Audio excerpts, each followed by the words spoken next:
jasmani ya, kalian hanya akan memperoleh 2 jam saja ini, dan itu pun hanya sampai kelas 11 ya. Jadi di kelas 12 dan 13 ini sudah tidak ada lagi pelajaran olahraga. Nah, baru kemudian yang sudah dasar kejuruannya ini. Yang pertama ada simulasi komunikasi digital, ini 3 jam, kemudian fisika, kimia 3 jam, ini juga semua hanya diperoleh di kelas 10 saja. Kelas 11 ini kalian sudah tidak peroleh. Baru kemudian dasar kejuruan berikutnya, yaitu dasar program keahlian, ada analisis kimia dasar 4 jam, teknik dasar pekerjaan laboratorium 5 jam, dan analisis konstanta fisiknya 4 jam. Nah, tetapi kami atur ini, yang 13 jam ini kami merger ya nantinya, di mana 5 jam itu berupa teori di kelas ya dengan 1 orang guru, kemudian sisanya 8 jam itu ada di laboratorium. Nah, itu dipegang oleh 2 orang guru ya. Nah, jadi 5 jam ini teori di kelasnya, ketiga mapel ini, kemudian 8 jam di laboratorium juga ketiga mata pelajaran ini gitu ya. Dan pengkombinasiannya atau urutan pemberian materinya pun ini diatur oleh tim MGMP-nya atau tim guru di laboratorium ya. Nah, kemudian ini hanya diperoleh di kelas 10, kemudian di kelas 11-nya ini mata pelajarannya sudah berbeda. Ada analisis trigonometri, grafimetri, ini 10 jam. Nah, ini 10 jam juga kita bagi 2, 3 jamnya materi di kelas teori, kemudian 7 jamnya di laboratorium ya. Kemudian ada analisis bahan organik, analisis bahan anorganik, dan analisis kimia instrumen. Nah, ini juga sama, ini kami merger, ini kita atur yang 14 jam ini ya. 14 jam ini di mana masing-masing 2 jam teori di kelas analisis bahan organik, kemudian 2 jam lagi analisis bahan anorganik, kemudian analisis instrumen juga ini 2 jam, sehingga ada 6 jam 6 jam di kelas ya, 6 jam di kelas, kemudian sisanya jamnya digunakan untuk praktek ketiga mata pelajaran ini ya di laboratorium. Kemudian urutan pembagian materi juga diatur di dalam MGMP ya. Jadi jangan heran nanti kalian praktikumnya untuk ketiga mata pelajaran ini hanya 1 kali praktikumnya disekaligus,kan gitu ya. Terdiri dari analisis bahan organik, biasanya disingkat jadi ABO ini ya.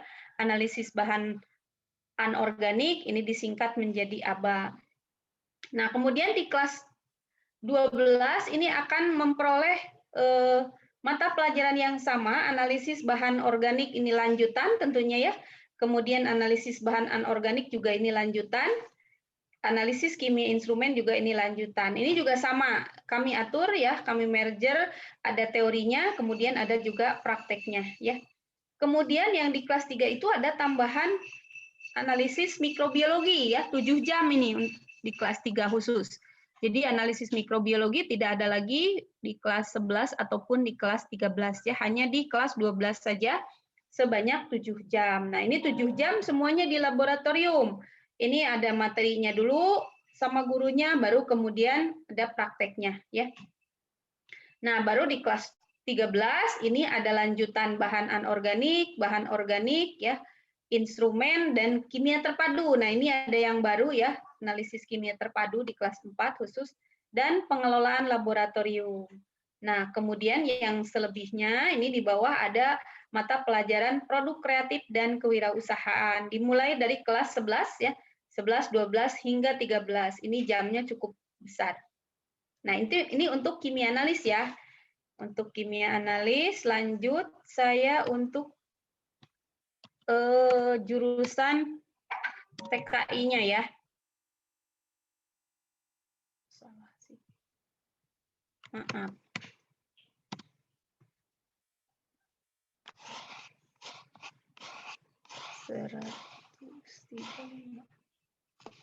Nah, ini untuk RPL ya, atau rekayasa perangkat lunak. Nah, ini durasinya hanya 3 tahun ya, 3 tahun pelajaran. Nah, kalian akan memperoleh mata pelajaran apa saja ini di RPL ya. Nah, pendidikan agama dan budi pekerti ini sama ya muatan nasionalnya dengan yang kimia analis. Jadi ada pendidikan agama dan budi pekerti, ada PPKN, ada bahasa Indonesia, ada matematik, sejarah Indonesia, bahasa Inggris, dan bahasa asing lainnya. Nah, ini yang untuk bahasa Inggris dan bahasa asing lainnya tentunya kalian akan memperolehnya di kelas 12 ya. Jadi dibagi dua, ini 4 jamnya, ada bahasa Inggris 2 jam, kemudian ada bahasa Jepang 2 jam ya. Kemudian muatan kewilayahan itu terdiri dari seni budaya 3 jam dan pendidikan jasmani 2 jam. Ini sama ya dengan yang analis. Kemudian dasar bidang keahlian ini juga sama dengan yang analis, terdiri dari simulasi dan komunikasi digital 3 jam, fisika, kimia ini juga sama 3 jam. Nah, yang berbeda dengan analis adalah dasar program keahlian, di mana RPL itu akan memperoleh mata pelajaran sistem komputer, kemudian komputer dan jaringan dasar, pemrograman dasar, dan dasar desain grafis ya. Ini semua pelajaran kejuruan di kelas 10 ini jamnya ya, mata pelajarannya. Kemudian mata pelajaran kejuruannya ya itu terdiri dari pemodelan perangkat lunak, basis data, pemrograman berorientasi objek, pemrograman web dan perangkat bergerak, serta ada produk kreatif dan kewirausahaan. Nah, ini memang sama ya, di setiap kejuruan di produktifnya ada mata pelajaran produk kreatif dan kewirausahaan ya, atau disingkat dengan PKK biasanya. Nah, ini untuk menyalurkan kepentingan supaya keahlian kita selain sebagai pekerja juga punya keahlian lain, yaitu berwirausaha gitu ya. Dan produk kreatif artinya kita mampu membuat produk yang baru, yang kreatif sehingga orang menjadi tertarik untuk membeli gitu ya. Nah, ini untuk yang RPL. Nah, yang TKJ ini nggak jauh beda ya. Untuk yang TKJ nih, yang TKJ 3 tahun, kemudian mata pelajarannya. Nah, mata pelajarannya untuk muatan nasional dan muatan kewilayahan ini sama ya. Kemudian dasar bidang keahlian ini sama ternyata ya, walaupun bidang keahlian TKJ dan RPL itu berbeda dengan bidang keahlian analis kimia ya. Nah, ini yaitu simulasi komunikasi digital, itu biasanya disingkat SIMDIK ya. Kemudian ada fisika, ada kimia. Nah, kemudian dasar program keahliannya ini sama dengan yang RPL ya, untuk yang TKJ juga, yaitu terdiri dari mata pelajaran sistem komputer, komputer dan jaringan dasar, pemrograman dasar, dan dasar desain grafis. Nah, yang membedakan dengan RPL untuk TKJ adalah mata pelajaran kompetensi keahliannya atau mata pelajaran jurusannya ya. Di mana untuk yang TKJ itu ada mata pelajaran teknologi jaringan berbasis luas, kemudian ada administrasi infrastruktur jaringan, kemudian ada administrasi sistem jaringan, kemudian ada teknologi layanan jaringan, dan yang terakhir produk kreatif dan kewirausahaan.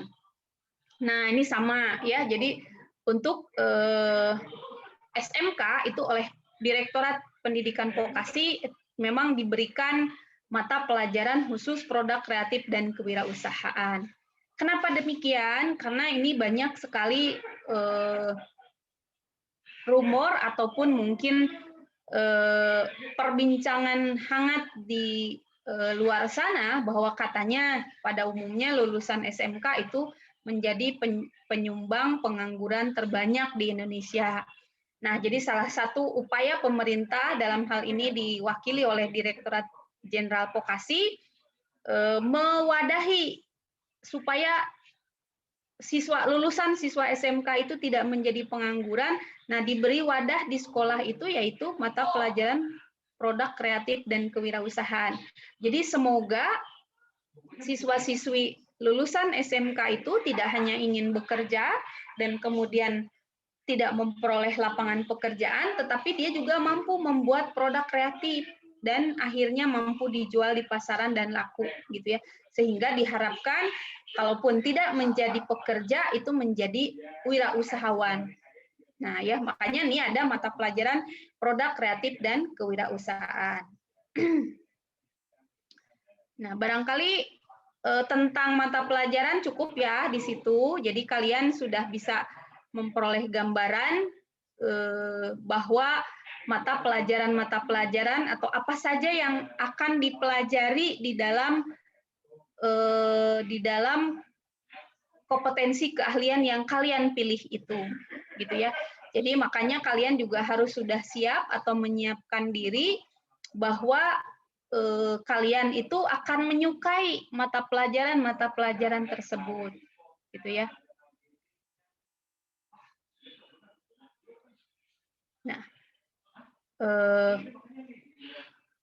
Nah, jadi Ibu ingin kalian semangat ya di dalam mengikuti pembelajaran di SMK Negeri 13 Bandung, tidak ada keterpaksaan dan kita harus mematahkan opini masyarakat yang selama ini ada bahwa lulusan SMK itu menjadi penyumbang pengangguran terbanyak di Indonesia ya.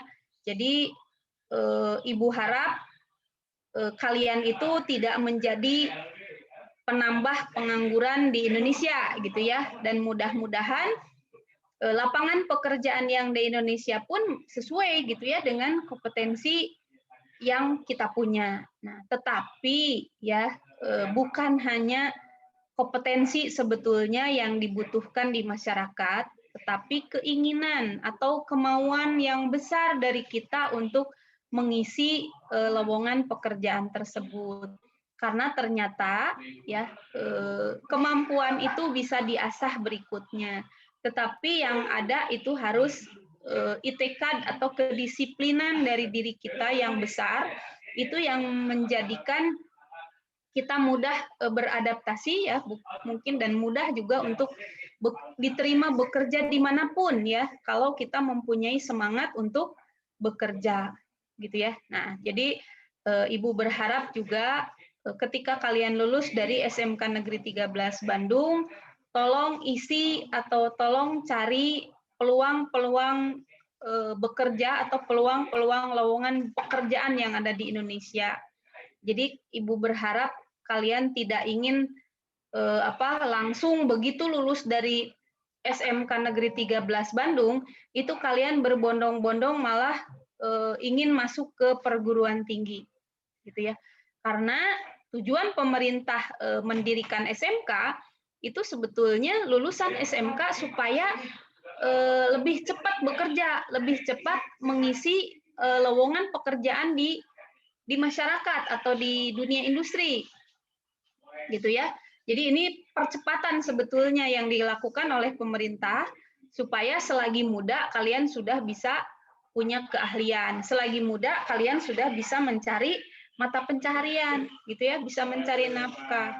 Nah, kalau misalnya kalian lulus dari SMK kemudian kalian kuliah lagi, berarti kan nambah usia. Setelah umurnya lebih tua, kalian baru bisa mencari pekerjaan, gitu ya. Jadi Ibu berharap begitu lulus dari SMK Negeri 13 Bandung, kalian mampu mencari pekerjaan yang sesuai dengan hati kita. Ya tentunya sesuai dengan kompetensi keahlian yang kalian peroleh di SMK Negeri 13 Bandung. Baik nanti sebagai analis, ya sebagai laboran, kemudian juga sebagai yang mengelola infrastruktur jaringan, kemudian juga menjadi programmer komputer yang handal, gitu ya. Jadi kalian juga mungkin mampu membuat marketplace, ya. Kemudian juga kalian mampu membuat perdagangan melalui online, ya. Nah itu semua kan sekarang market atau pasar sekarang itu sudah sedikit pasar yang nyata ya. Jadi pada umumnya sekarang pasar itu pasar maya.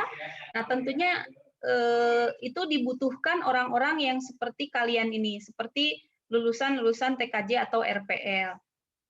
Nah, kemudian kimia analis itu jangan berkecil hati karena kalian itu di setiap sektor industri itu pasti dibutuhkan ya. Kalau industri besar itu pasti butuh yang namanya quality control atau kontrol produk. Nah, kontrol produk itu pasti orang kimia atau kimia analis yang diperlukan gitu ya. Selama pabrik itu berdiri atau selama pabrik-pabrik itu ada, pasti tenaga kimia analis itu dibutuhkan gitu ya. Pasti lowongan pekerjaan itu tetap ada. Nah, yang sekarang harus disiapkan mental oleh kita adalah yang pertama adalah kesiapan untuk belajar, kesiapan untuk menerima materi dan juga bentuk penugasan-penugasan yang diberikan oleh para bapak ibu guru gitu ya. Nah, kalian jangan berpikir bahwa tugas yang diberikan atau pelajaran yang diberikan oleh Bapak Ibu guru itu untuk membuat kalian susah, untuk membuat kalian sulit, ya tidak demikian. Tetapi semata-mata tugas yang diberikan oleh Bapak Ibu guru itu untuk menggiring kalian supaya mempunyai kemampuan yang diharapkan oleh industri atau oleh yang punya pekerjaan, gitu ya, yang punya uang tentunya ya, yang bisa mempekerjakan kalian, gitu ya. Nah, kalau misalnya kalian mengikuti pelajaran dengan seksama, ya, kemudian mengikuti pelajaran dengan baik, insya Allah akan diperoleh ilmu yang bermanfaat, gitu ya. Jadi jangan sampai kalian hanya tidur-tiduran, gitu ya. Jadi harus serius mengikuti pembelajaran. Walaupun mungkin kita masih bertatap layar ya, belum bertatap muka gitu ya. Tetapi kami tetap berharap yang namanya pembelajaran itu harus ada bekasnya, harus ada efeknya gitu ya, tidak hanya lewat begitu saja. Gimana admin, ini waktunya sudah habis saya berbicara?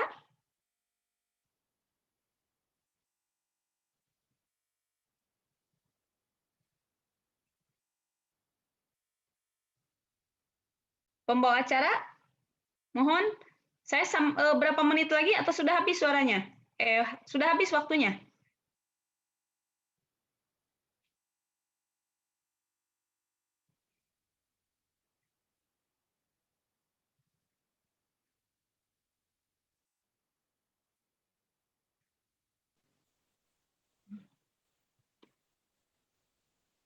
Ya, terima kasih kalau gitu ya. Waktunya sudah habis. Billahi taufiq wal hidayah. Wassalamualaikum warahmatullahi wabarakatuh.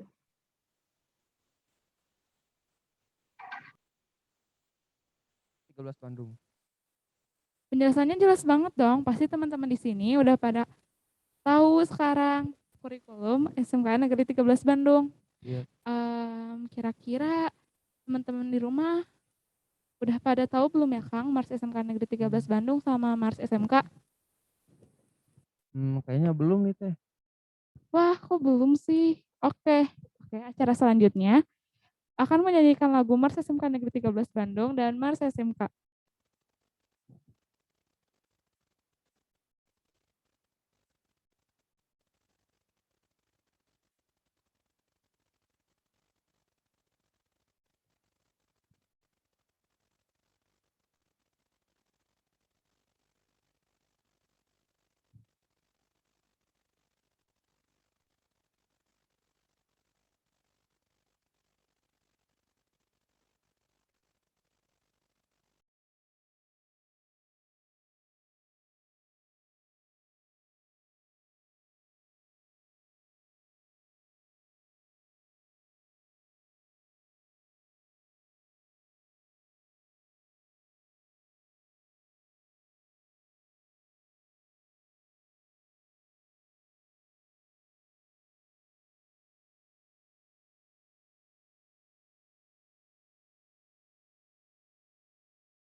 Kami siswa SMK 13 Bandung selalu jujur teliti berbudi luhur, siap menghadapi tantangan masa depan demi kemajuan negeri Indonesia. Kami jaga citra dan martabat siswa, belajar mandiri, kreatif, produktif. SMK Negeri 13 Kota Bandung mendidik dan melatih kami semua. Iman dan takwa kami selalu dibina, cerdas, tampil dan berbudi pribadi kami. Semoga Tuhan memberkahi bakti kami. Indonesia tetap jaya selamanya. Semoga Tuhan memberkahi bakti kami. Indonesia tetap jaya selamanya.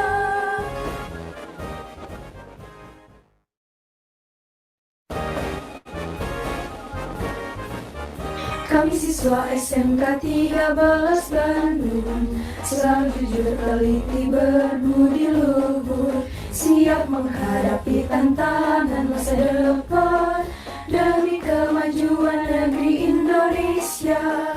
Kami jaga citra dan martabat siswa, belajar mandiri, kreatif, produktif. SMK Negeri 13 Kota Bandung mendidik dan melatih kami semua. Iman dan takwa kami selalu dibina, cerdas, tampil dan berbudi pribadi kami. Semoga Tuhan memberkahi bakti kami. Indonesia tetap jaya selamanya. Semoga Tuhan memberkahi bakti kami. Indonesia tetap jaya selamanya.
SMK bisa, SMK hebat, bermutu dan berkarakter kuat, berdaya saing dalam bekerja, tampil mandiri penuh cita.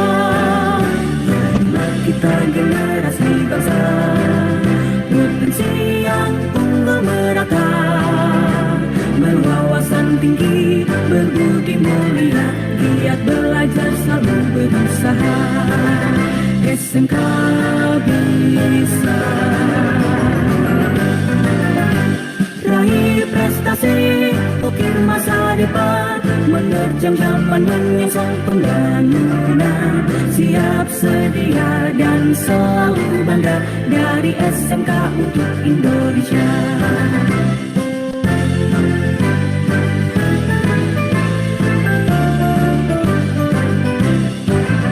SMK bisa, SMK hebat, bermutu dan berkarakter kuat, berdaya saing dalam bekerja, tampil mandiri penuh cita.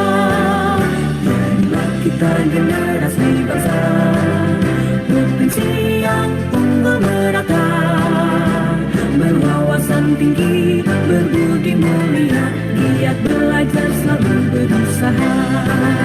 SMK bisa raih prestasi, masa depan, menerjang zaman menyongsong pembangunan. Siap sedia dan selalu bangga, dari SMK untuk Indonesia. Dari SMK untuk Indonesia. Dari SMK untuk Indonesia.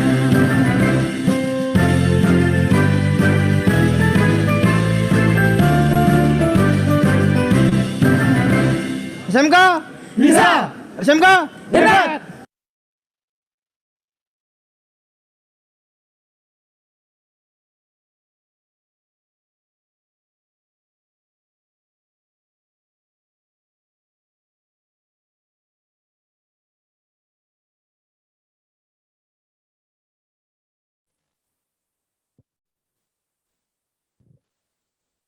Nah, gimana nih teman-teman udah pada tahu kan Mars SMK 13 dan Mars SMK? Nah, lagu ini wajib dihafalin loh. Ya gak, Kang? Iya teh, benar banget. Oke teh, kalau gitu langsung aja kita mendengarkan penjelasan tentang kurikulum kompetensi keahlian oleh Ibu Mas Puri dan Bapak Azen Zainal Hayat. Nah, untuk siswa TKJ dan RPL dimohon untuk masuk ke ruang breakout room. Nah, untuk analis kimia, stay di main room. Pada Ibu Mas Puri dan Bapak Azen Zainal Hayat, waktu dan tempat dipersilakan.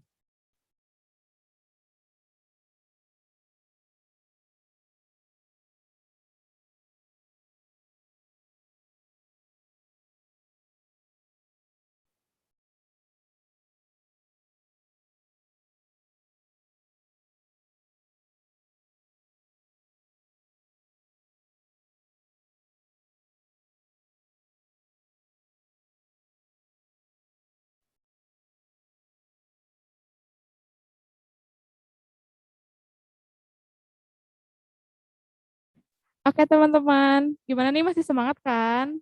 Harusnya masih dong ya, Kang? Iya teh. Sambil nunggu kita peregangan dulu ya teman-teman. Nah, boleh nih, peregangan.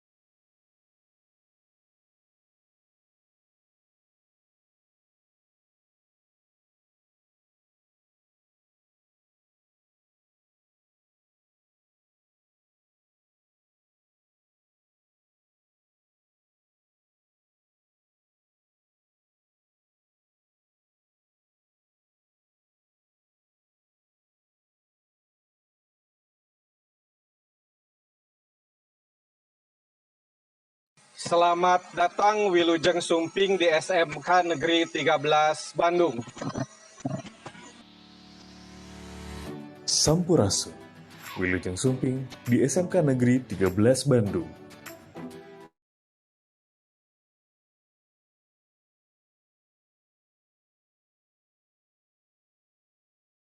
Selamat datang Wilujeng Sumping di SMK Negeri 13 Bandung.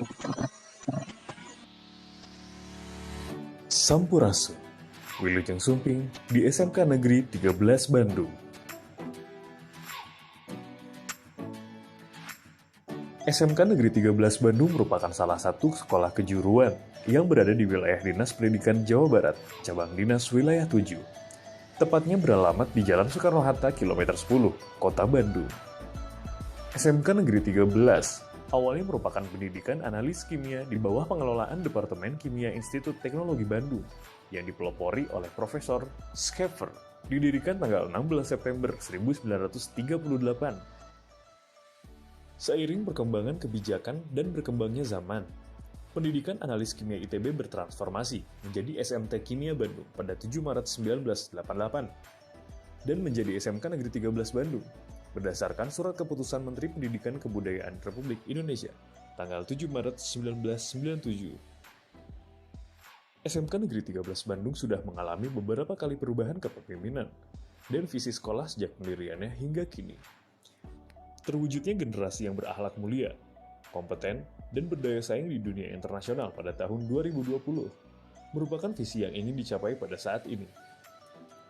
SMK Negeri 13 Bandung memiliki 3 kompetensi keahlian unggulan, yaitu kimia analisis dengan program pembelajaran 4 tahun yang lulusannya diharapkan menjadi tenaga analis kimia yang profesional dan kompeten. 2 kompetensi keahlian lainnya memiliki program pembelajaran 3 tahun. Kompetensi keahlian yang kedua adalah teknik komputer jaringan. Lulusannya diharapkan menjadi administrator jaringan yang andal dan berdaya saing. Sedangkan kompetensi keahlian yang ketiga adalah rekayasa perangkat lunak, yang lulusannya diharapkan mampu melahirkan programmer-programmer dasar yang unggul dan inovatif. Dalam menunjang terwujudnya visi dan misi sekolah, SMK Negeri 13 Bandung memiliki sarana dan prasarana yang modern berstandar industri seperti ruang belajar, perpustakaan, dan laboratorium untuk masing-masing kompetensi keahlian, serta didukung oleh sumber daya manusia yang andal dan profesional, baik tenaga pendidik maupun tenaga kependidikan, dengan menerapkan pengelolaan sekolah yang mengacu pada 8 standar nasional pendidikan Indonesia dan sudah mengimplementasikan SMM ISO 9001-2015 dari tahun 2005 sampai sekarang. SMK Negeri 13 Bandung secara konsisten menjalankan program penguatan pendidikan karakter untuk siswa-siswanya yang terintegrasi dengan berbagai kegiatan. Mulai tahun pelajaran 2019-2020, SMK Negeri 13 Bandung mencanangkan 7 budaya sekolah, yaitu Sekolah Adiwiyata Mandiri, Sekolah Literasi, Sekolah Ramah Anak, Sekolah Sehat, Sekolah Aman, Sekolah Hemat Energi, dan Sekolah Hebat, yang dikenal dengan Setuju. Demi mengembangkan minat dan bakat siswa, SMK Negeri 13 Bandung memiliki 21 ekstrakurikuler, baik di dalam bidang keagamaan, sains, olahraga, seni, maupun teknologi. Banyak kegiatan dan prestasi yang telah diraih dan mengharumkan nama SMK Negeri 13 Bandung, baik di tingkat kota, provinsi, maupun tingkat nasional. Berdasarkan Instruksi Presiden Nomor 9 Tahun 2000,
Oke.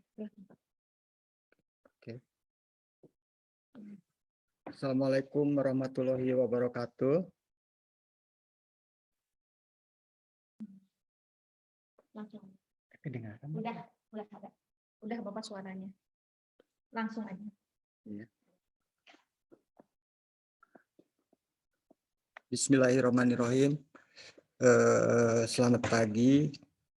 Bapak ucapkan selamat datang di SMK Negeri 13 Bandung. Dan jangan lupa selalu diperhatikan protokol kesehatan supaya kita bisa aman, terbebas dari virus yang sedang mewabah di tahun ini. Perkenalkan, saya Kaprog di jurusan analis kimia. Kemudian ada beberapa hal yang bisa Bapak sampaikan di sini yang terkait dengan kompetensi keahlian kimia analisis.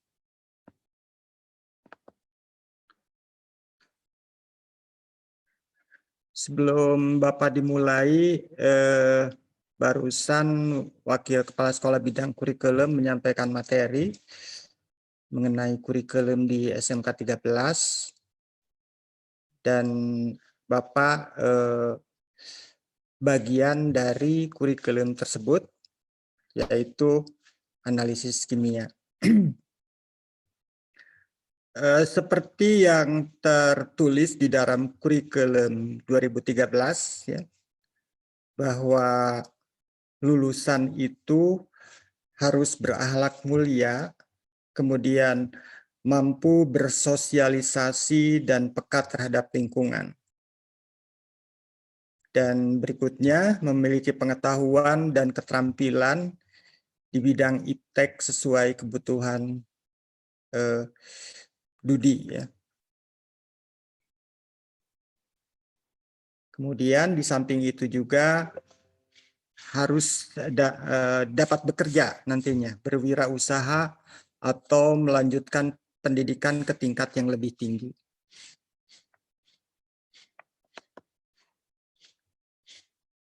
Berakhlak mulia itu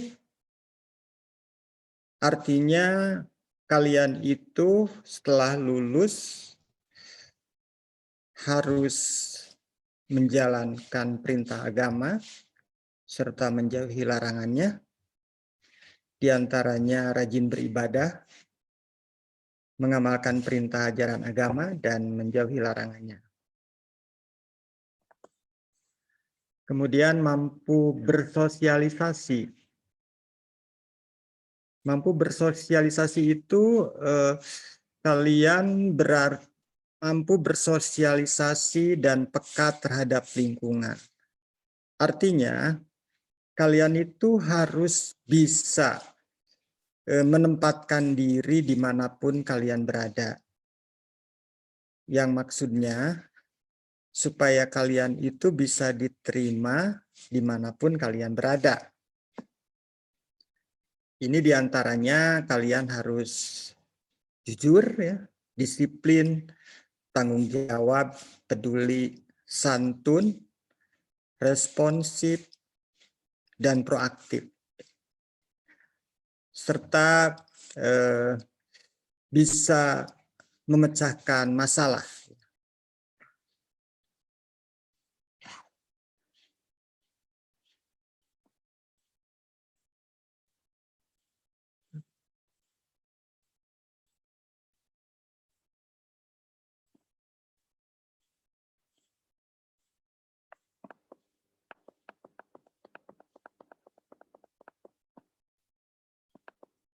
Kemudian kalian juga tadi sudah dikatakan harus memiliki pengetahuan dan keterampilan di bidang iptek sesuai kebutuhan dunia industri.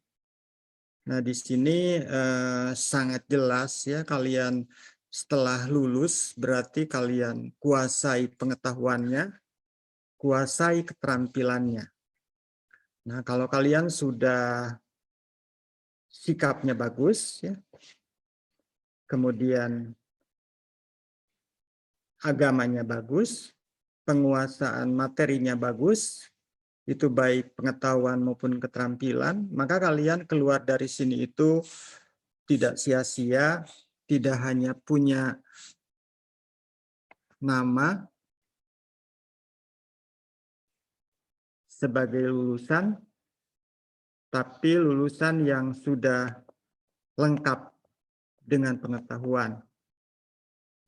Dan ini bisa menjadikan kalian nantinya mudah mencari pekerjaan.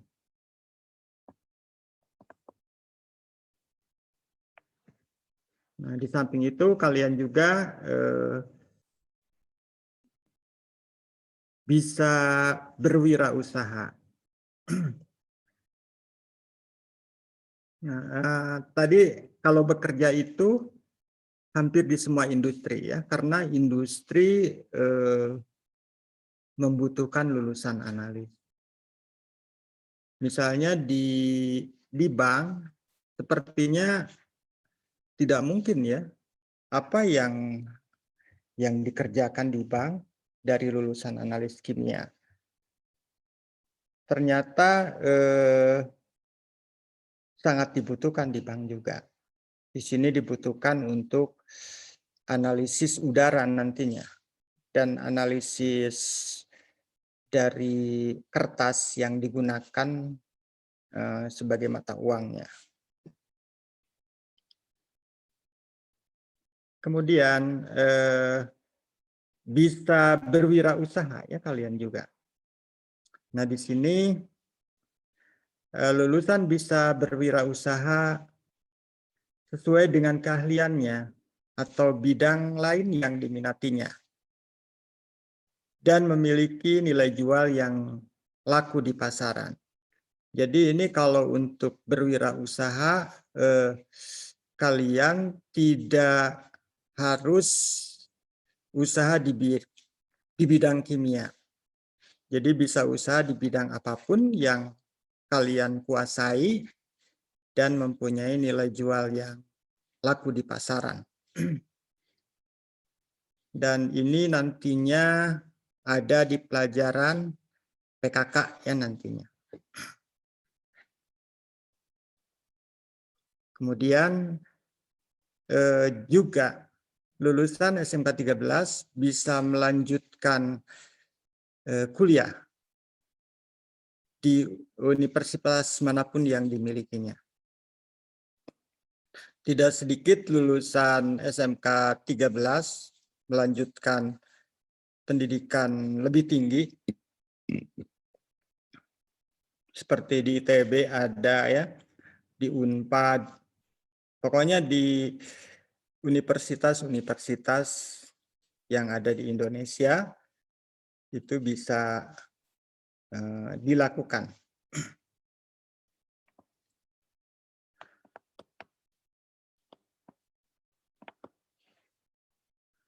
Kemudian untuk mata pelajaran yang nantinya akan kalian geluti ada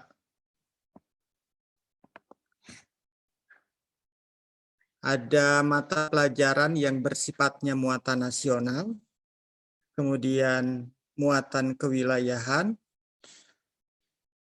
dan muatan peminatan kejuruan. Yang muatan peminatan kejuruan terdiri dari dasar bidang keahlian, kemudian dasar program keahlian, dan kompetensi keahlian.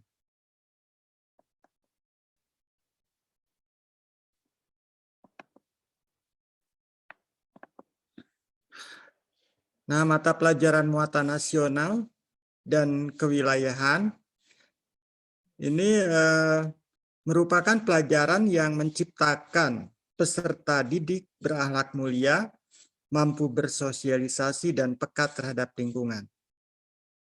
Yang termasuk mata pelajaran muatan nasional terdiri dari pendidikan agama dan budi pekerti, pendidikan Pancasila dan kewarganegaraan, bahasa Indonesia, matematika, sejarah Indonesia, bahasa Inggris, dan bahasa asing lainnya. Di sini bahasa asing lainnya itu bahasa Jepang ya biasanya. Kemudian yang termasuk mata pelajaran muatan kewilayahan itu terdiri dari seni budaya, pendidikan jasmani, dan olahraga.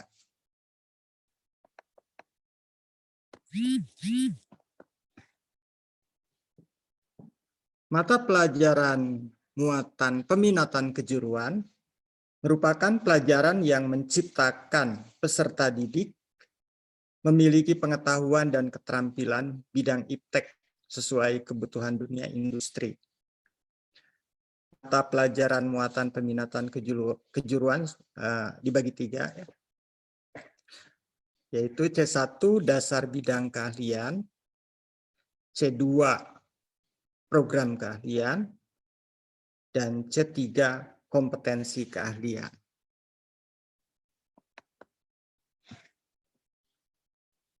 Yang termasuk dasar bidang keahlian komputer, ya, yaitu simulasi dan komunikasi digital, kemudian fisika dan kimia. Ini sangat penting sekali karena ini merupakan pelajaran untuk mengadaptasi di kejuruannya nanti. Berikutnya, yang termasuk mata pelajaran C2 dasar program keahlian terdiri dari analisis kimia dasar, teknik dasar pekerjaan laboratorium kimia, dan analisis konstanta fisik. Harap dicamkan, ya, khususnya untuk kelas 10, pelajaran-pelajaran ini harus selalu hadir, ya. Kenapa harus selalu hadir? Karena kalau tidak hadir satu pertemuan berarti ketinggalan pelajarannya. Kalau udah ketinggalan pelajaran satu topik, maka untuk ke topik berikutnya itu kalian akan susah memahaminya. Dan pada umumnya jika salah satu dari pelajaran ini kalau tidak mencapai KKM, berarti kalian harus mengulang kembali di kelas 10. Tidak bisa lolos ke kelas berikutnya. Makanya dari sekarang Bapak wanti-wanti bahwa kalian harus betul-betul menguasai pelajaran basic untuk dasar bidang keahlian dan dasar program keahlian.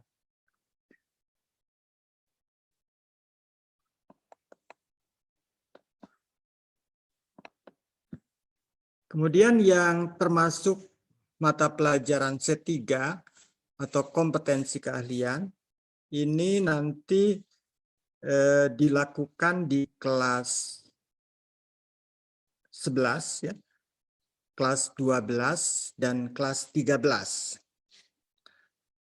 Untuk kelas 11, basicnya yang tadi yang di kelas 10.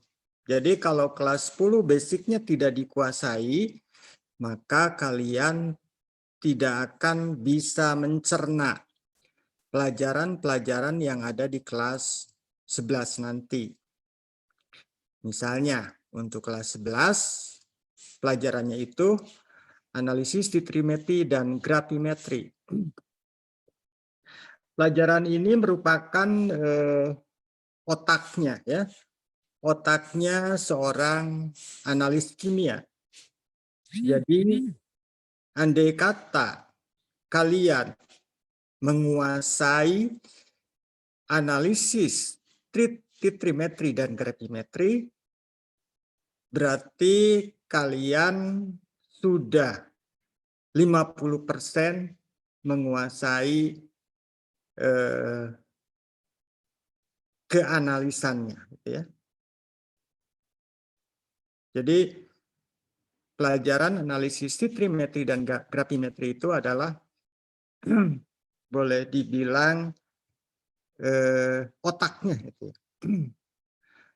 Berikutnya, analisis bahan anorganik. Ini untuk analisis bahan anorganik ini tetap kuncinya menguasai analisis titrimetri dan gravimetri. Kemudian analisis bahan organik. Begitu juga untuk analisis bahan organik, ilmunya tetap menggunakan ilmu dari analisis titrimetri dan gravimetri. Berikutnya ada analisis kimia instrumen. Ini juga di kelas 11 nantinya. Nah, kalau kimia instrumen ini nanti akan disinkronisasi antara analisis titrimetri dan gravimetri. Misalnya, kalau secara manual itu berarti analisis titrimetri dan gravimetri diperoleh kadar sekitar 40%, nanti dicek dengan alat, ya, dengan menggunakan alat atau instrumen, yaitu dengan sebutan mata pelajaran analisis kimia instrumen. Nantinya antara analisis secara manual dengan analisis secara instrumen akan sama hasilnya. Dan biasanya dikasih toleransi sekitar 5%. Andai kata 5% toleransinya antara hasil dari yang manual dengan yang pakai alat, maka hasil dari analisis itu sukses, ya, berhasil. Kemudian nanti di kelas 12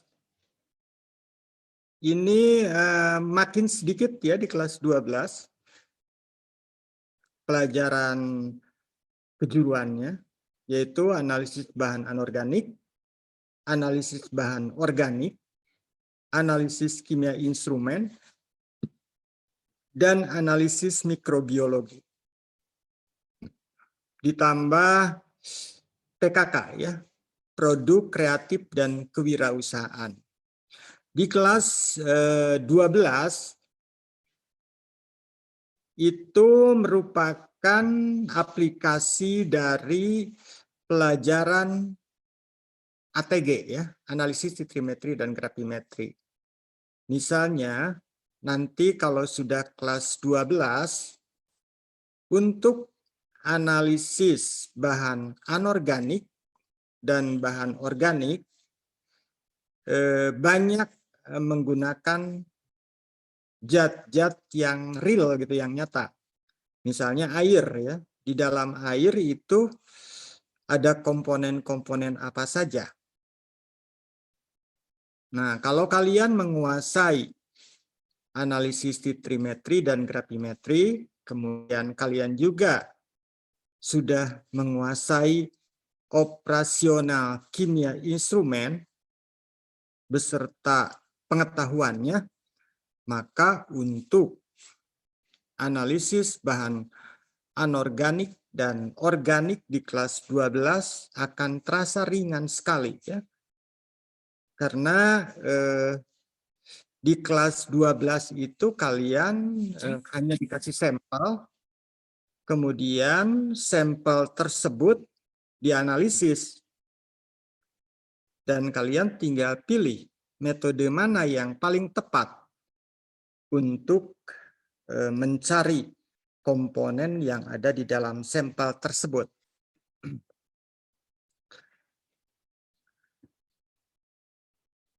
Kecuali analisis mikrobiologi.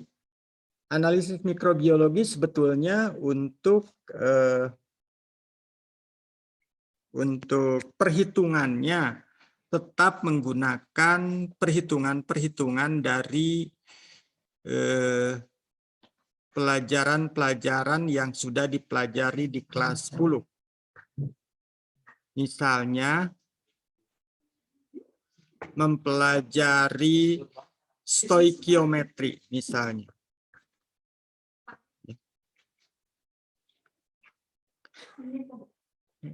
Oke, sedangkan untuk di kelas 13 nantinya kalian akan mempelajari analisis kimia terpadu,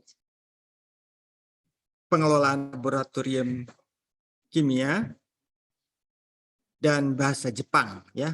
Itu dilakukan di semester 7 dan untuk semester 8 kalian nantinya akan terjun langsung di industri, dan di industri itu biasanya kalau siswa dari SMK 13 tidak PKL ya, tapi seolah-olah kerja. Makanya yang PKL di industri biasanya direkrut langsung ya oleh industri. Kalau kalian PKL-nya sempurna itu ya, berarti menguasai pengetahuan dan keterampilan yang sudah dipelajari di sekolah. Dan tidak lupa ya, sikap itu nomor 1 kalau sudah kerja, yang sudah tadi Bapak sampaikan. Dan taat beribadah juga nomor 1 ya kalau sudah di lingkungan luar sekolah. Nah, ini karena waktunya sudah mepet, Bapak cukup sampai di sini. Iya. Iya, Bapak cukupkan sampai di sini. Kebetulan ini ada panitianya sudah halo-halo ke Bapak, waktunya sudah habis. Nah, jika butuh nomor kontak Bapak boleh ditulis ya. Nomornya 081 395 311 899. Mungkin pengenalan untuk pembelajaran di jurusan kimia analisis sampai di sini. Bapak ucapkan terima kasih atas perhatiannya. Assalamualaikum warahmatullahi wabarakatuh.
Terima kasih kepada Ibu Mas Puri, SPD, dan Bapak Ajen Zainal Hayat yang telah menyampaikan materi kurikulum SMK Negeri 13 Bandung.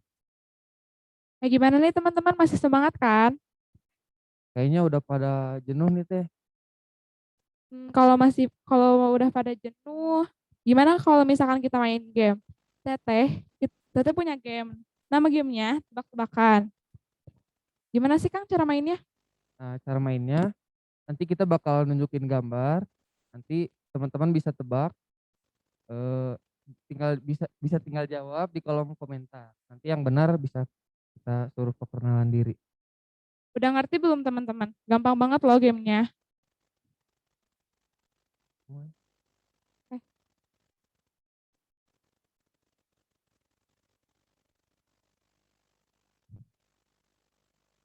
Oke. Oke, sambil nunggu boleh santai-santai dulu aja. Bisa ngeregangin badan juga, apalagi tadi udah ngedengerin Materi ya, Teh. materi, iya.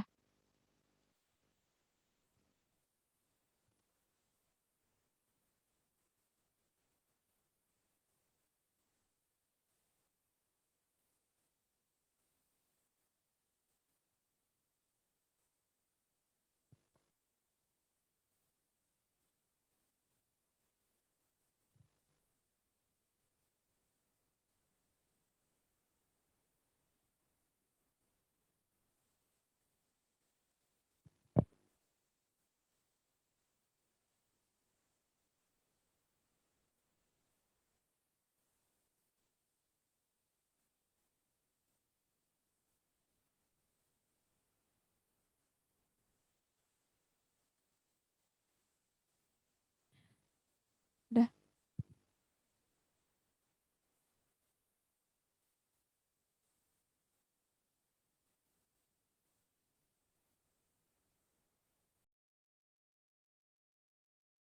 Langsung gamenya. Gamenya gampang banget kok. Langsung tebak aja ya, Teh. Gambar pertama. Iya.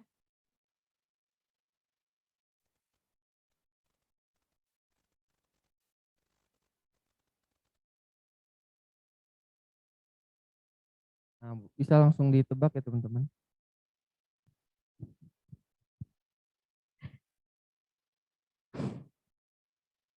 Wah, langsung banyak yang jawab bener Oh, ya.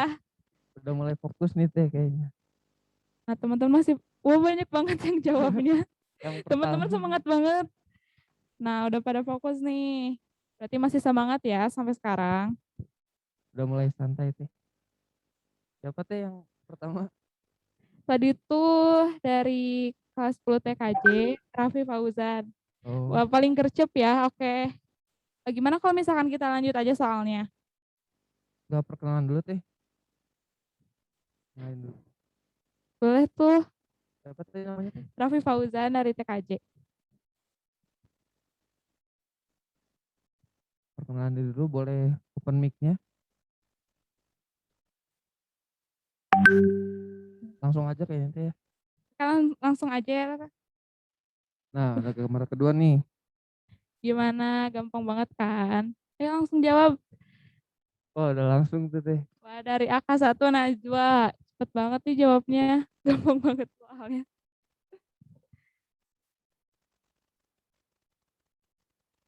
Semangat. Oke, pada semangat ya, Teh, ya, teman-teman.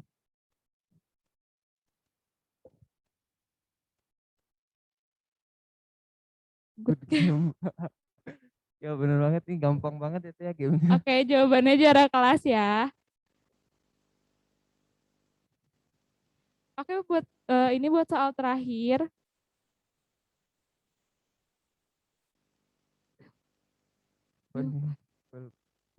Udah pada bisa nih, Teh, udah gampang banget.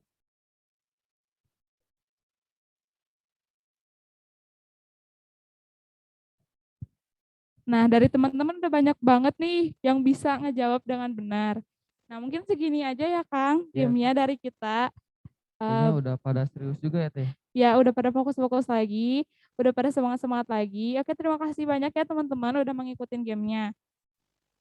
Langsung aja. Kita bakal mendengarkan penjelasan tentang sekolah ramah anak. Nah, menurut Teteh, sekolah ramah anak itu apa sih, Teh?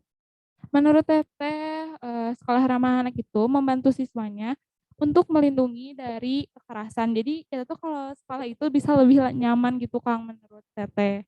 Jadi kita ini nyaman di sekolah ya, Teh. Iya, betul. Untuk lebih jelasnya, kita akan mendengarkan penjelasannya oleh Bu Yanti. Pada Bu Yanti, Waktu dan tempat dipersilakan. dipersilahkan.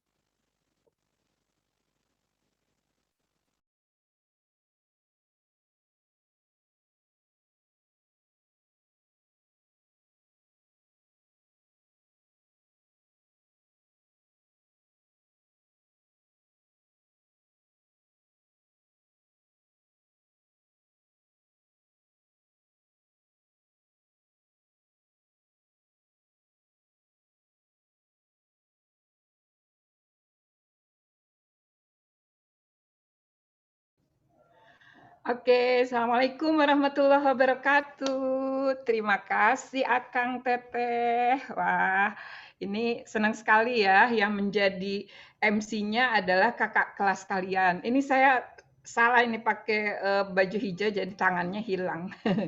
Nggak apa-apa ya. Hai anak-anakku, ini karena tidak diperkenalkan oleh MC, jadi Ibu memperkenalkan diri ya. Ya, nama Ibu seperti halnya orang Sunda pada umumnya, kecuali anak-anak sekarang ya, namanya bagus-bagus. Kalau dulu diulang, rumusnya ekek surekek. Yanti Sri Yulianti. Dari namanya ketahuan kan, lahir tanggal berapa, bulan apa, lalu maaf biar saya saja yang share ininya ya. Oke, anak-anakku sekalian, dalam kesempatan ini Ibu mendapat kehormatan untuk menyampaikan kepada kalian tentang sekolah ramah anak. Nah, kita membiasakan begin with the end in mind. Apa yang dimulai dari apa yang kita pikirkan di ujung. Nah, kata-kata sekolah ramah anak itu mulai dengan kata saya belum di set ke host biar bisa share PowerPoint.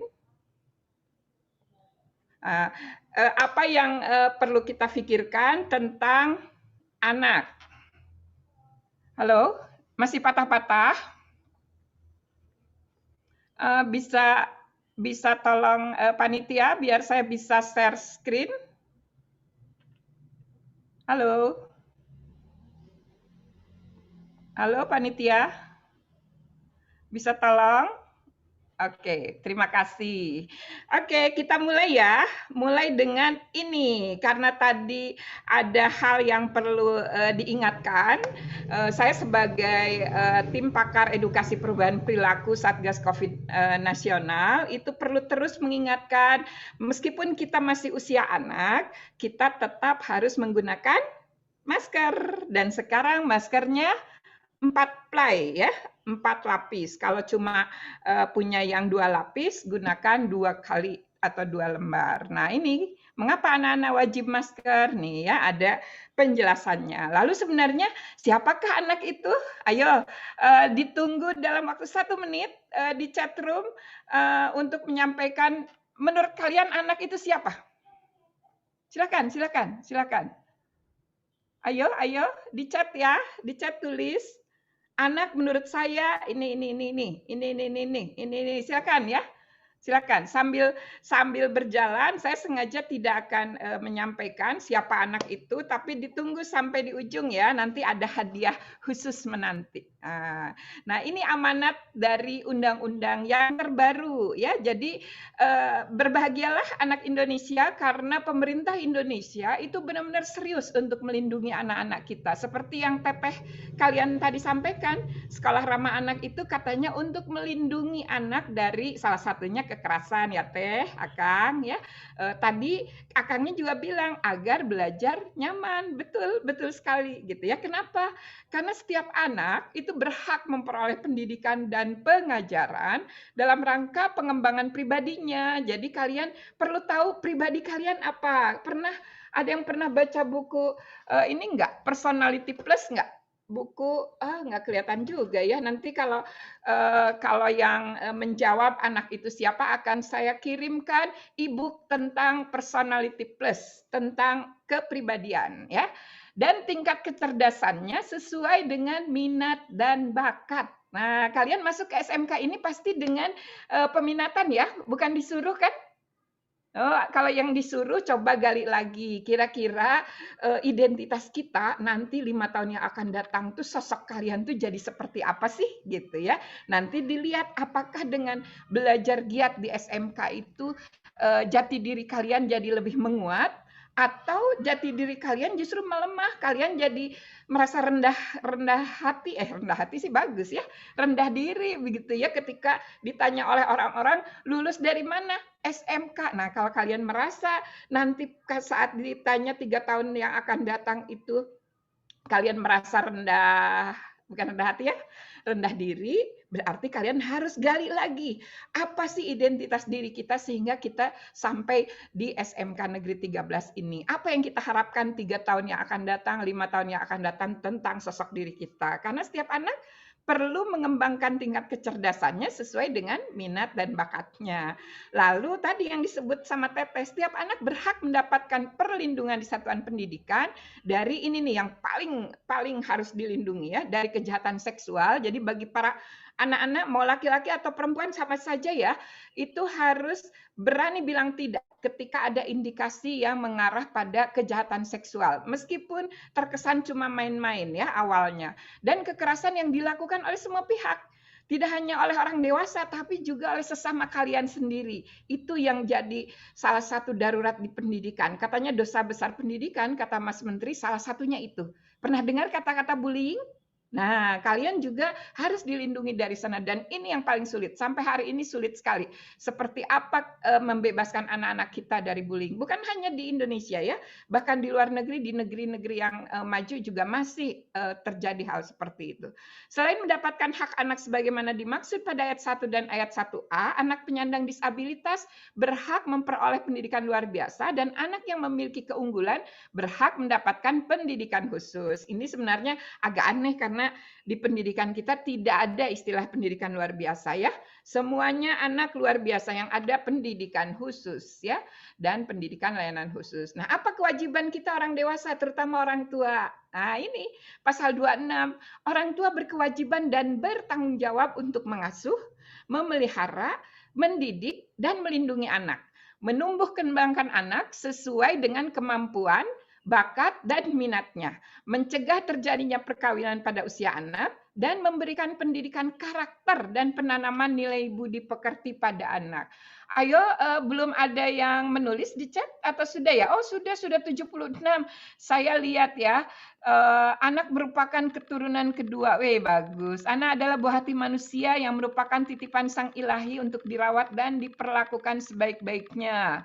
Anak adalah titipan Tuhan untuk dididik untuk menjadi manusia yang sukses. Anak merupakan keturunan kedua. Anak itu adalah kita semua. Oh, masih anak ya kalian ya. Untuk para peserta dihadapkan kondus. Salah. Anak menurut saya adalah anugerah. Nanti yang menjawab sampai akhir itu akan Ibu beri e-book ini ya. Bukan bukunya tapi e-booknya. Sekarang serba digital ya. Jadi bisa Ibu kirimkan nanti e-book yang bermanfaat untuk kalian. Itu satu. Oke, sebelum lebih jauh, mari kita ini lagi ya. Apa sih tadi ada ice breaking dalam bentuk tebak-tebakan. Sekarang ice breakingnya dalam bentuk tepukan. Kita sama-sama ya. Masih ingat tepuk pramuka? Masih ya? Tepuk pramuka. Nah, sekarang pakai kata-kata. Tepuk hak anak, hak hidup, tumbuh kembang, perlindungan, partisipasi. Yes, oke. Ada yang berani untuk melakukan tepuk hak anak? Atau mau sama-sama? Sama-sama ya? Oke, 1, 2, 3. Nggak ada. Ayo dong. Ayo. 1, 2, 3. Tepuk hak anak, hak hidup, tumbuh kembang, perlindungan, partisipasi. Yes, gitu ya. Nanti yang mau mengirim TikTok-nya tentang tepuk hak anak akan Ibu kirim e-book kedua. E-booknya apa nanti ya di akhir kita sebutkan e-booknya. Ini dia yang kita perlukan. Baik anak maupun orang tua itu harus hijrah hati karena guru-guru kalian itu diamanati oleh Undang-Undang Sistem Pendidikan Nasional untuk melakukan usaha sadar dan terencana agar kalian sebagai peserta didik itu bisa mengembangkan diri secara aktif. Jadi kalian harus aktif ya. Ayo jangan pasif, diajak tepuk, kita tepuk karena ini penting. Ini olahraga pertama pagi ini ya. Kita tepuk tangan ini jadi olahraga loh. Nanti cari tahu tentang apa gunanya tepuk tangan ya. Nah, itu ada 6 kompetensi yang akan kita raih melalui pendidik-pendidik kalian yang luar biasa di SMK Negeri 13 yang sudah ramah anak ini. Yang satu, spiritualitas keagamaan. Tadi Bapak Kaprodi menyampaikan ya betapa berkali-kali tentang hal ini. Yang kedua, kepribadian. Nah, apa itu kepribadian? Nanti yang beruntung akan mendapatkan e-book. Nah, enggak deng, semua yang menjawab akan mendapatkan e-book Personality Plus ya. Yang ketiga, akhlak mulia. Nah, ini sangat erat kaitannya dengan spiritualitas keagamaan karena kita bisa melihat seseorang itu beriman kepada Tuhan Yang Maha Esa kalau akhlaknya mulia. Jadi kalau akhlaknya tidak mulia, berarti dia tidak beriman ya. Yang keempat,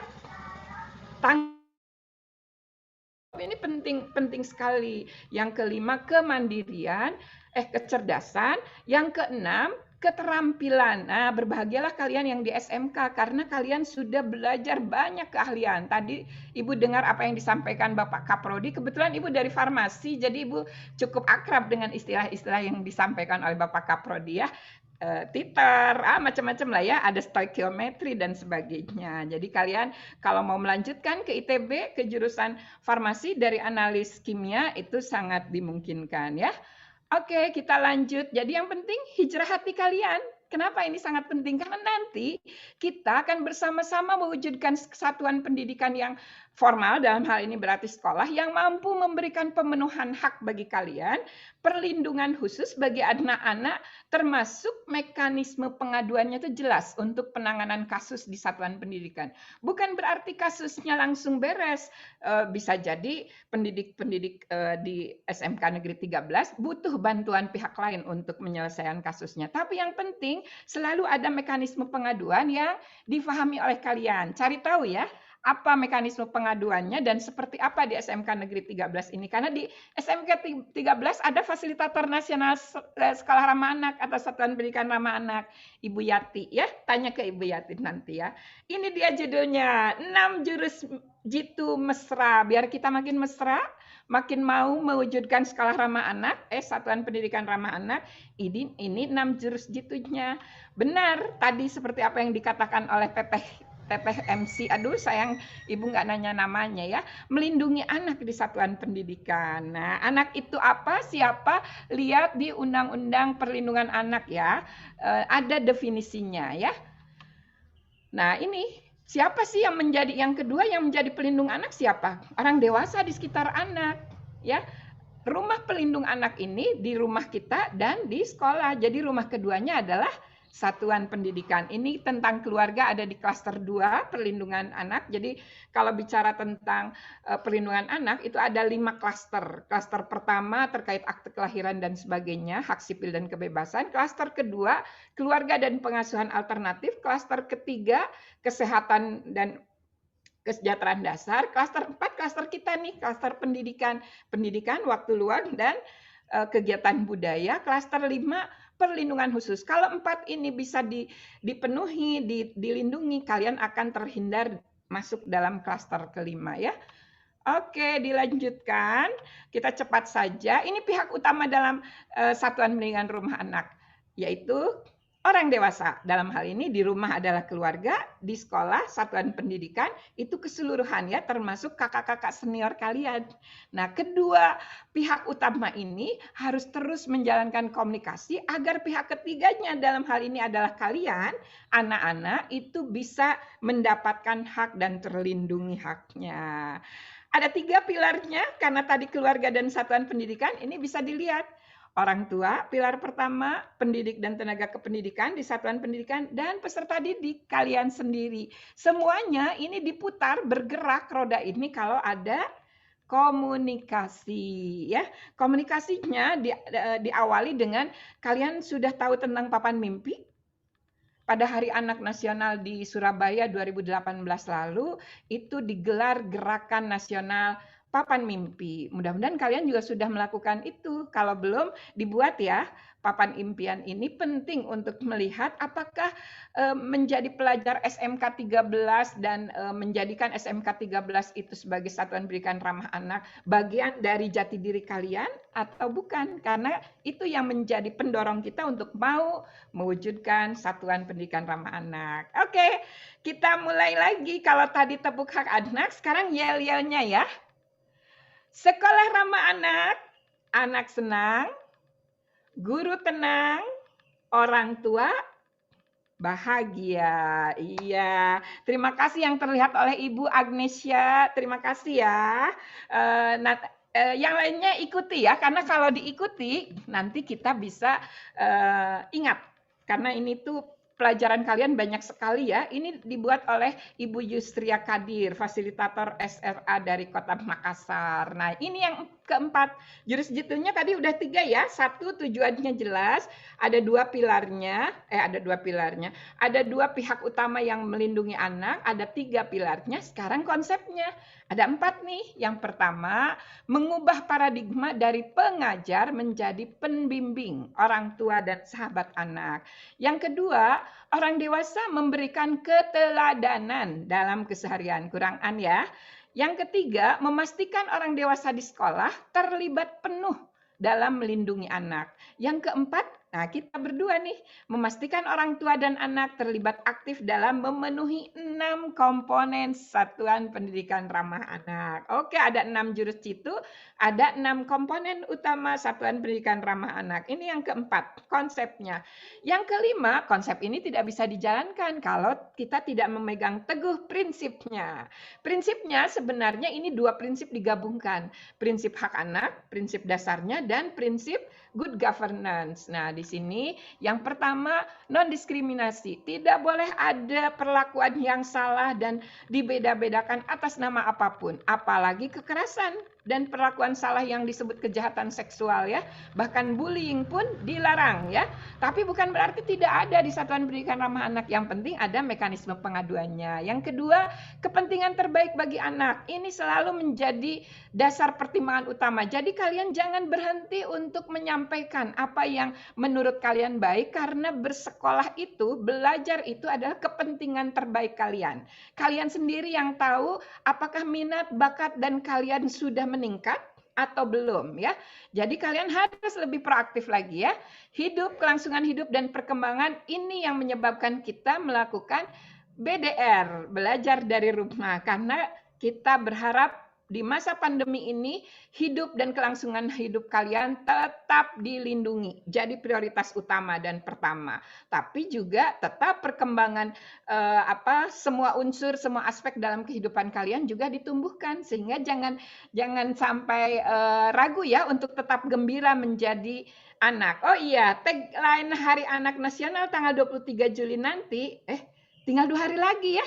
Itu adalah anak Indonesia sehat dan gembira ya. Jadi penting bagi kalian untuk tetap sehat dan gembira. Lalu partisipasi anak. Nah, ini yang sudah sangat bagus di SMK Negeri 13. Lanjutkan ya oleh kalian yang muda. Pengelolaan yang baik. Nah, ini ada prinsip tarif. Nah, cari tahu tentang tarif ya. Good governance itu T-nya apa, A-nya apa, R-nya apa, I-nya apa, P-nya apa. Kalau ada yang jawab di sini sebelum diakhiri, nanti dikasih hadiah e-book yang lain. Oke, 6 komponen utama.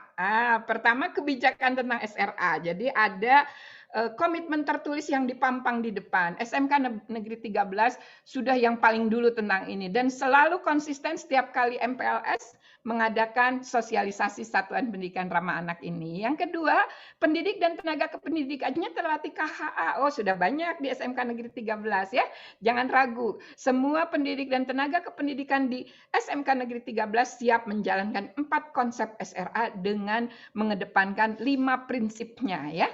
Yang ketiga, proses belajar yang ramah anak. Nah, kalian yang harus lebih proaktif. Seberapa ramah anak pembelajaran di sekolah kalian ya. Sarana prasarananya juga ramah anak. Nah, ini kalian perlu memeriksa. Partisipasi anak jelas ya di SMK Negeri 13, namanya SMK, semua yang melakukan kalian sebenarnya ya. Nah, ini yang perlu ditingkatkan di SMK, partisipasi orang tua. Kalau dunia usaha, dunia industri, lembaga masyarakat itu sudah sangat bagus di SMK. Beda dengan SMA. Tapi orang tua biasanya karena sudah remaja cenderung dilepas ya kalian ya. Nanti ada cara sendiri untuk mengajak orang tua. Dan alumni juga penting karena biar tidak ada bully-bulian gitu ya. Nah, ini proses pembentukannya kita sebut temu mesra. Mesra lagi ya. Ini 3M menuju sekolah ramah anak. Pertama, mau dulu. Nah, untuk mau ini didorong oleh apakah sesuatu yang akan kalian lakukan ini tuh bisa menopang, bisa mendukung kalian menjadi diri sendiri. Nah, jadi cari dulu jati dirinya, buat dulu kira-kira kalau apapun tidak jadi masalah buatku, setelah lulus dari SMK Negeri 13 ini, aku ingin diriku tuh seperti ini gitu. Seperti ininya ini yang harus dicari, paling tidak dari 6 aspek kehidupan ya. Lalu yang kedua mampu. Nah, kalau mampu ini sudah melibatkan pihak lain yang bertanggung jawab. Dalam hal ini Satuan Pendidikan dan Pemda. Yang terakhir maju, memenuhi 6 komponen SRA, pembiasaan dan mengimbaskan ke sekolah lain. Ayo, lakukan seperti kakak-kakak kalian dulu ketika Ibu memulai melakukan piloting Satuan Pendidikan Ramah Anak di SMK Negeri 13 ini ya. Ini tahap pembentukannya, yang ini tahap pengembangan. Temu mesra 3M menuju sekolah ramah anak ya. Ini dia kondisi yang sangat diharapkan. Kalian jadi barisan. Bersih, aman, ramah. Ibu sih lebih suka nyebutnya rindang ya. Indah, inklusif, sehat, asri, dan nyaman. Nah, Ibu sengaja buat kotak biru. Kenapa kotak biru ini penting? Karena dengan kalian, Ibu tumbuh mewujudkan sekolah ramah anak dengan satuan pendidikan aman bencana. Dan ini sangat relevan di kondisi pandemi sekarang ya. Ini dia bagaimana satuan pendidikan aman bencana ini dilakukan oleh kalian bersama seluruh manajemen di SMK Negeri 13 mengacu pada Permendikbud nomor 33 tahun 2019 ya. Ini Permendikbud yang cukup lama dinantikan sejak 2009 akhirnya terbit tahun 2019 tentang Satuan Pendidikan Aman Bencana. Aman bencana itu mulai dari pra, saat, dan sesudah. Jadi saat sekarang pandemi harus aman tetap ya. Jadi tadi maskernya tetap dipakai dan 4 ply, ingat ya. Ingat pesan ibu, pakai maskermu, hindari kerumunan. Nah itu ya, nanti kalian lihat itu lagunya siapa itu ya? Nanti kita lihat ya. Ini dia yang pertama membentuk tim siaga bencana. Apakah di SMK Negeri 13 sudah ada tim siaga bencananya? Kalau belum, yang berminat silahkan membuat ini. Lalu menilai risiko bencana di satuan pendidikan. Nah, kalian bisa install Inaris untuk melihat apa risiko bencana di SMK 13. Memutakhirkan data risiko bencana secara berkala, tinggal lihat di Inaris ya. Membuat peta risiko bencana, ayo buat ya. Dan jalur evakuasinya bersama-sama. Menyusun rencana aksi penyelenggaraan program SPAB, ayo menurut versi kalian untuk anak-anak seperti apa. Menyusun prosedur operasi standar kedaruratan bencana, ini harus seluruh perwakilan dari Sivitas Akademika di SMK 13. Menata interior dan lingkungan aman bencana, ini penting ya. Karena banyak yang tersandung, tidak bisa menyelamatkan diri karena salah mengatur ruangan. Memeriksa dan memelihara perlengkapan kebencanaan agar tetap berfungsi. Disimpan di mana tas siaga bencananya, di mana school kitnya gitu ya, itu harus diperiksa. Menyediakan peralatan kesiapsiagaan bencana, melakukan simulasi kesiapsiagaan bencana secara mandiri dan berkelanjutan, terus menjalin kemitraan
Oke, mohon maaf ya terlempar. Ini memang di dunia maya ini bisa lempar-lemparan ya. Oke teman-teman, saya nggak bisa lagi share screen. Jadi intinya ketika kita bicara tentang satuan pendidikan ramah anak, yang menjadi perhatian utama kita adalah kalian, anak-anak. Nah, anak itu berarti sampai usia berapa? Cari tahu ya di Undang-Undang Perlindungan Anak. Nanti Ibu ini tolong kirim WhatsApp, kirim WA ke Ibu ya. Ke nomor halo ya. Nanti yang kirim WhatsApp akan Ibu kirimkan 2 e-book. 1 e-book tentang Personality Plus, yang kedua e-book tentang Atomic Habit. Bagaimana kita membangun kebiasaan kecil untuk menjadi diri sendiri. Oke, terima kasih ya teman-teman. Sebenarnya ada yang ingin Ibu tampilkan tentang ini lagunya, tapi karena karena satu dan lain hal, jadi tidak bisa Ibu tayangkan lagi. Mohon maaf ya. Ini sebenarnya tayangan tentang lagu-lagu ke arah Satuan Pendidikan Aman Bencananya. Mohon maaf ya, karena Ibu tidak bisa tuh. Host disable participant screen sharing. Ibu sudah tidak bisa mengirimkan lagi slide-nya. Terima kasih, mudah-mudahan kalian jadi terinspirasi untuk bisa mewujudkan sekolah ramah anak dengan mewujudkan Satuan Pendidikan Aman Bencana. Tadi ya, pasal 8 Permendikbud nomor 33 tahun 2019. Terima kasih. Wassalamualaikum warahmatullahi wabarakatuh.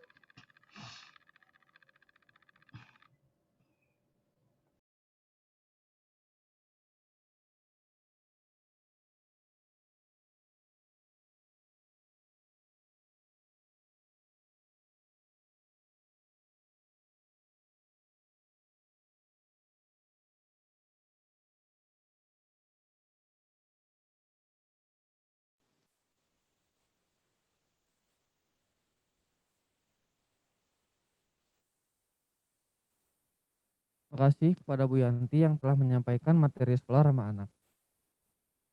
Langsung saja, acara selanjutnya mendengarkan materi budaya hidup bersih dan protokol kesehatan yang disampaikan oleh Puskesmas. Waktu dan tempat dipersilakan.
Assalamualaikum warahmatullahi wabarakatuh.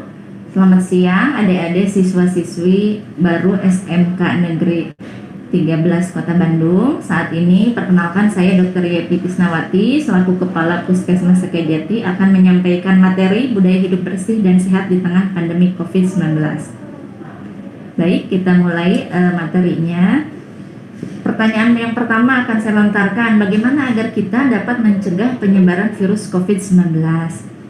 Sebetulnya berbagai upaya telah dilakukan untuk mengurangi resiko penyebaran COVID-19, antara lain adanya PSBB, yaitu pembatasan sosial berskala besar yang dilakukan di berbagai kota besar di Indonesia. Bahkan bulan ini kita sedang melaksanakan pemberlakuan pembatasan kegiatan masyarakat atau PPKM darurat sejak tanggal 3 sampai 20 Juli 2021. Kini negara Indonesia sudah beradaptasi sebetulnya dengan kehidupan new normal, yaitu perubahan pola hidup sehat di tengah pandemi COVID atau yang disebut adaptasi kebiasaan baru ya. Virus COVID-19 sebetulnya ditularkan dari orang ke orang melalui droplet atau percikan atau kontak langsung, misalnya berjabat tangan atau kontak fisik ya. Namun ada juga kemungkinan penularan melalui kontaminasi benda yang disentuh oleh seseorang yang positif COVID-19. Hal inilah yang mendasari betapa pentingnya meningkatkan pola hidup bersih dan sehat. Nah, mungkin adik-adik sering mendengar atau istilah budaya hidup bersih dan sehat. Bagaimana sih kita bisa menerapkan perilaku hidup bersih dan sehat di tengah pandemi COVID ini ya?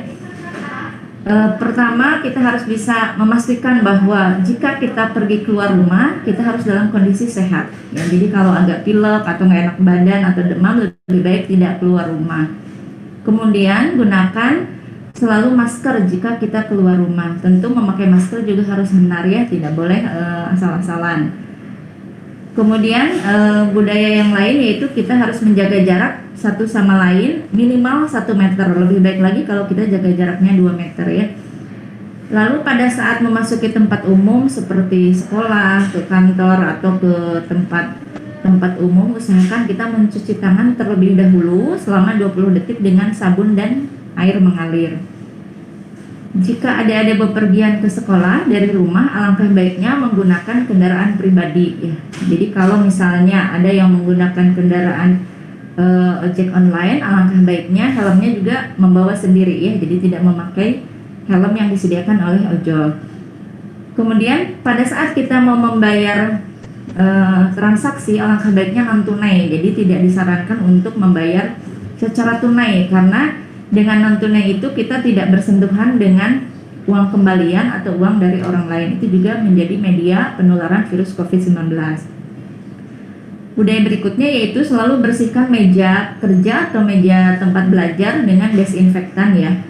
Lalu kalau kita misalnya mau membuka pintu, itu sebaiknya tidak dengan tangan tetapi dibuka dengan siku ya, dengan siku lengan. Dan kalau misalnya meminjit tombol lift itu juga bisa memakai tisu atau dengan ujung jari yang dilapisi oleh tisu. Budaya lainnya yaitu kurangi menyentuh wajah atau mengucek mata dengan tangan. Kenapa tidak boleh? Karena tangan kita kalau kotor maka barangkali ada virus atau tidak bersih tangan kita ketika menyeka wajah atau mata atau mulut, maka virus itu bisa masuk ke dalam tubuh. Jadi harus sering menggunakan tisu atau rajin-rajinlah mencuci tangan pakai sabun. Nah, saat tiba di rumah, adik-adik usahakan segera mandi, segera berganti pakaian yang dari luar, dan jangan bersentuhan dengan anggota keluarga lain sebelum membersihkan diri. Jika dirasa perlu, maka bersihkan handphone, kacamata, tas, atau benda lainnya yang dari sekolah itu dengan desinfektan secara berkala. Nah, mungkin adik-adik pernah mendengar peraturan wali kota tentang AKB ya. Jadi AKB itu adaptasi kebiasaan baru yang terbit tahun 2020, yaitu Peraturan Wali Kota Bandung nomor 37 tahun 2020 tentang pedoman pelaksanaan adaptasi kebiasaan baru atau AKB dalam rangka pencegahan dan pengendalian COVID-19. Nah, apa sih AKB itu? AKB adalah kenormalan baru di mana setiap orang melakukan adaptasi dan perubahan perilaku untuk tetap menjalankan aktivitas normal dengan memperhatikan protokol kesehatan di tengah pandemi COVID-19.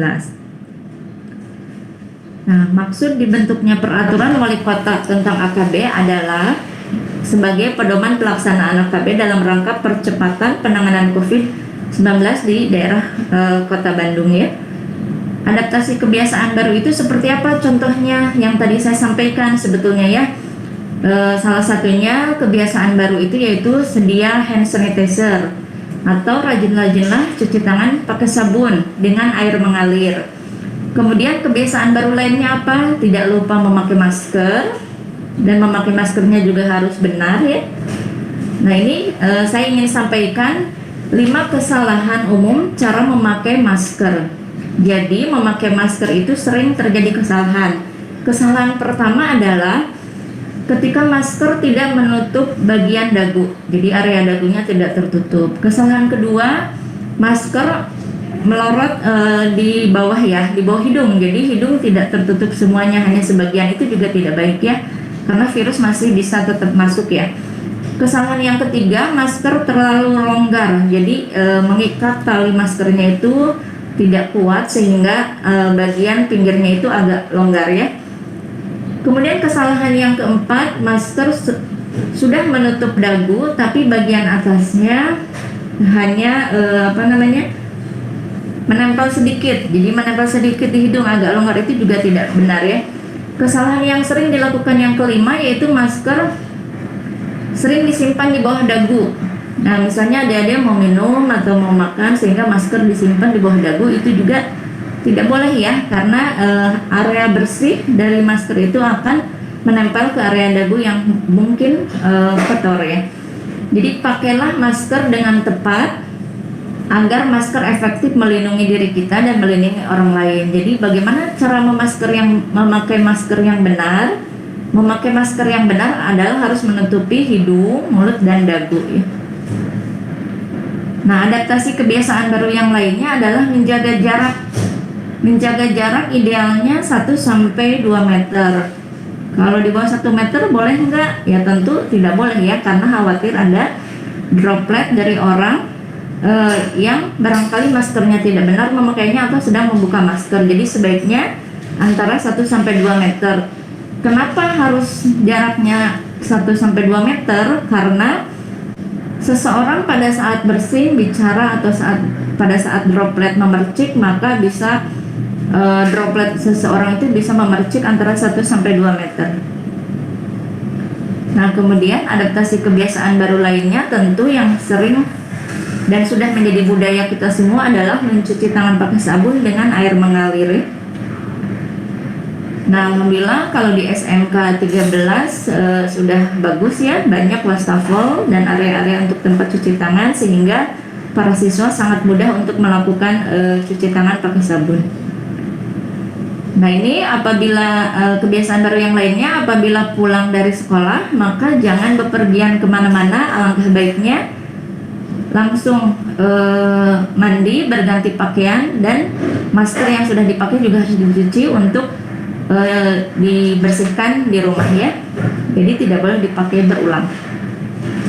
Nah, adaptasi yang lainnya yaitu ketika adik-adik bertemu dengan teman-temannya, kalau dulu kita sering bersalaman, berpelukan dan sebagainya, di tengah pandemi COVID ini kita tidak boleh bersalaman dulu, tidak boleh berpelukan atau berjabat tangan, karena disitulah menjadi media penularan virus COVID-19. Nah, ini yang tadi saya sampaikan, jika menggunakan transaksi dengan non tunai maka itu jauh lebih baik. Kenapa? Karena tidak memegang uang tunai, sehingga uang tunai itu bisa menjadi media untuk penularan virus COVID-19. Nah, di tempat-tempat umum pun, tempat duduk atau di kendaraan umum pun adik-adik harus tetap menjaga jaraknya. Di sekolah pun harus dijaga jarak dengan tempat duduk sendiri-sendiri dengan jarak 1-2 meter. Nah, apabila adik-adik sedang flu atau nggak enak badan atau demam, maka alangkah baiknya di rumah saja. Itu ya kebiasaan baru yang harus kita patuhi. Nah, nanti mungkin di materi akan saya tampilkan bagaimana gambaran seseorang misalnya yang melakukan adaptasi baru sehingga membawa alat-alat yang dibutuhkannya itu dibawa sendiri, artinya helm membawa sendiri, misalnya ya membawa tisu, membawa hand sanitizer, tempat minum, tempat makan itu membawa sendiri. Alangkah baiknya tidak berganti atau tidak memakai punya orang lain. Barangkali cukup sekian materi dari saya. Terima kasih atas perhatiannya. Assalamualaikum warahmatullahi wabarakatuh.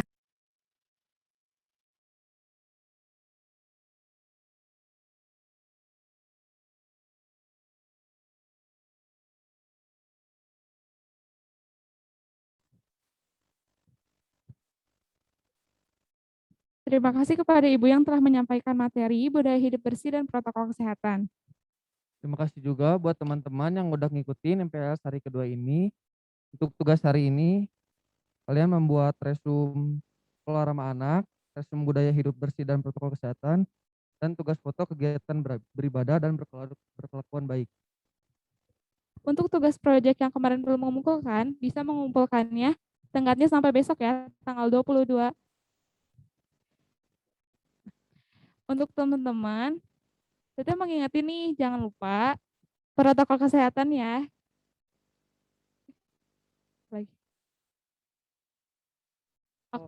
Ingetin lagi sekali lagi untuk tugasnya, membuat resume sekolah ramah anak, resume budaya hidup bersih dan protokol kesehatan, dan tugas foto kegiatan beribadah dan berkelakuan baik.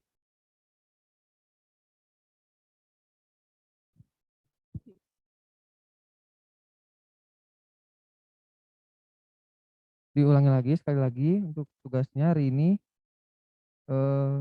membuat resume sekolah ramah anak, resume budaya hidup bersih dan protokol kesehatan, dan tugas foto kegiatan beribadah. Untuk seragam gimana nih Teh besok? Oh ya, untuk besok, teman-teman jangan lupa memakai baju pramuka ya. Gitu aja. Sekian dari kita. Mohon maaf bila banyak sekali kesalahan. Assalamualaikum warahmatullahi wabarakatuh.